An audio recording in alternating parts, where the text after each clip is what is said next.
Assalamualaikum warahmatullahi wabarakatuh. Saya Dinda Rani Sabrina dari kelas 11 IPS 4. Kali ini saya akan menjelaskan proses masuknya Jepang ke Indonesia sampai kebijakan pada masa pendudukan Jepang.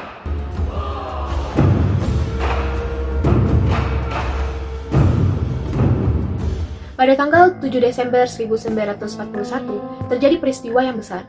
Pada saat itu, Jepang menyerbu pangkalan angkatan laut di Pearl Harbor, Hawaii. Aksi Jepang ini merupakan sebuah gerakan invasi, aksi militer yang kemudian dengan cepat merambah ke kawasan Asia Tenggara. Sehingga di Januari sampai Februari tahun 1942, Jepang menduduki Filipina, Pontianak, Balikpapan, Palembang, Tarakan, dan Samarinda, yang dimana waktu itu bangsa Belanda masih berada di wilayah Indonesia. Mengetahui hal itu, sekutu tidak tinggal diam. Mereka kemudian membentuk komando gabungan. Komando itu bernama ABATCOM. Singkatannya yaitu American, British, Dutch, Australian Command, yang dipimpin oleh Jenderal Sir Archibald W.L. Pusatnya terletak di Bandung. Selang beberapa minggu, Jepang berhasil mendarat di Pulau Jawa, tepatnya di Teluk Banten pada tanggal 1 Maret 1942. Kemudian juga di Kragen, Jawa Timur, dan di Eretan, Jawa Barat.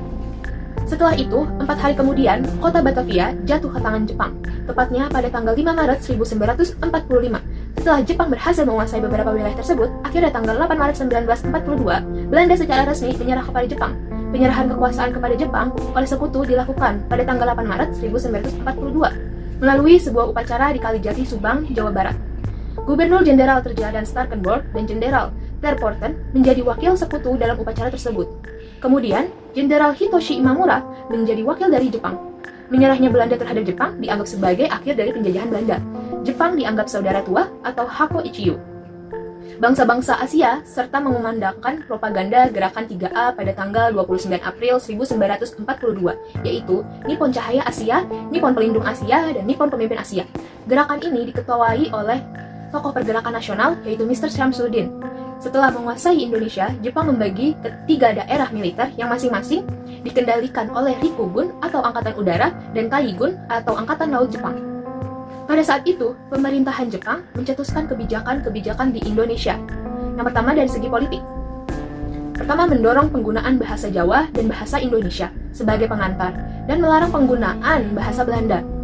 Yang kedua, membentuk propaganda Gerakan 3A yang diketuai oleh Mr. Syamsuddin dengan tujuan menarik simpatik rakyat Indonesia membantu Jepang melawan sekutu dalam Perang Dunia II. Yang ketiga, membentuk kembali organisasi masyarakat, Pusat Tenaga Rakyat atau PUTERA, dan menunjuk 4 serangkai sebagai pemimpinnya, yaitu Soekarno, Muhammad Hatta, Ki Hajar Dewantara, dan Kiai Mas Mansur. Yang keempat, membentuk Badan Pertimbangan Pusat 1 Agustus 1943 yang disebut Chow Sang-min, dipimpin oleh Soekarno dan 43 anggota yang berasal dari Indonesia. Yang kelima, mendirikan Jawa Hokokai pada tahun 1944. Dari segi ekonomi, yang pertama, menyita aset-aset ekonomi yang penting, seluruh hasil perkebunan teh, kopi, tebu, dan jagung, pabrik, bank, dan perusahaan-perusahaan penting milik Belanda. Yang kedua, melakukan pengawasan ketat. Yang ketiga, kebijakan self-sufficiency atau kemandirian kepada wilayah-wilayah yang berada di bawah kekuasaan Jepang. Dari segi sosial, yang pertama, lahirnya Romusa. Awal pembentukan Romusa ini mendapatkan sambutan baik dari rakyat Indonesia. Namun, semua itu berubah ketika kebutuhan Jepang untuk berperang meningkat, yang mengakibatkan penggerakan Romusa menjadi sebuah keharusan, bahkan paksaan. Hal tersebut membuat rakyat kita menjadi sengsara. Yang kedua, adanya Jugun Ianfun atau wanita penghibur para tentara Jepang. Tenaga kerja perempuan yang direkrut berasal dari berbagai negara Asia, seperti Indonesia, Cina, dan Korea. Sekitar 200 ribu perempuan Asia dipaksa menjadi Jugun Ianfun. Yang ketiga, sistem pendidikan yang makin memburuk. Yang keempat, adanya bahasa dan stratifikasi nasional yang merupakan dampak positif karena golongan bumi putra di atas golongan orang Eropa.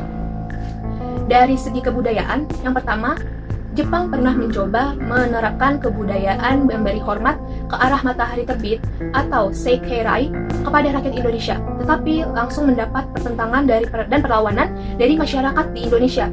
Yang kedua, berdirinya Pusat Kebudayaan Jepang, Keimin Bunke Shidoso, dengan tujuan untuk mengawasi karya para seniman dan sastrawan Indonesia saat itu dan mengarahkan agar karya-karya tidak menyimpang dari kepentingan Jepang. Contoh karya sastra yang dilarang pada zaman pendudukan Jepang adalah buku Siap Sedia karya Chairul Anwar, isinya buku mengkritik kebijakan Jepang di Indonesia. Sekian penjelasan dari saya. Apabila ada kesalahan dan kekurangan informasi, tolong dimaafkan dan terima kasih.